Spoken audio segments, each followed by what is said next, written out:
టాలీవుడ్‌కు చెందిన పలువురు హీరోలు బెట్టింగ్ యాప్‌లకు ప్రమోట్ చేసినట్టు ఆరోపణలు ఎదుర్కొంటున్నారు. ఇందులో రానా దగ్గుబాటితో పాటు విజయ్ దేవరకొండ కూడా ఉన్నారు.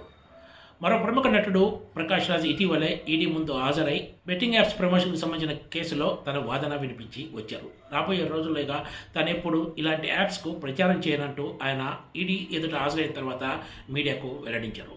ఈడీ నుంచి నోటీసులు అందుకున్న వాళ్ళలో మంచు లక్ష్మి కూడా ఉన్నారు. బుధవారం నాడు టాలీవుడ్ హీరో విజయ్ దేవరకొండ ఈడీ అధికారుల ముందు హాజరై తాను ప్రమోట్ చేసిన యాప్కి సంబంధించిన వివరాలను అధికారులకు అందజేశారు.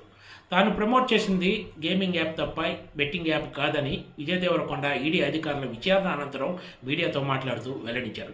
ఈ విషయంలో మీడియా సవరణ చేయాలని కోరారు ఆయన. తాను ప్రమోట్ చేసింది చట్టబద్ధమైన గేమింగ్ యాప్ తప్ప బెట్టింగ్ యాప్ కాదన్నారు. మరోవైపు తెలంగాణలో ఈ యాప్ ఓపెన్ కూడా కాదన్నారు.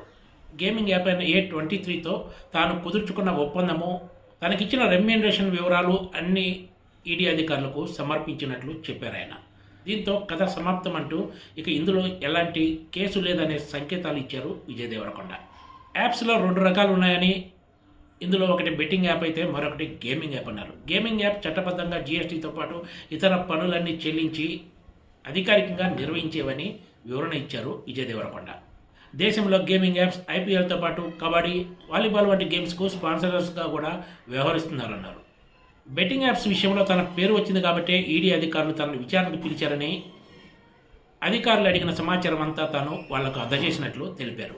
బెట్టింగ్ యాప్లకు సంబంధించి ఈడీ గత కొంతకాలంగా సీరియస్గా విచారణ చేస్తూ ఈ ఆరోపణలు ఎదుర్కొంటున్న వాళ్ళందరికీ నోటీసులు ఇచ్చి సమాచారం సేకరిస్తున్న విషయం తెలిసిందే.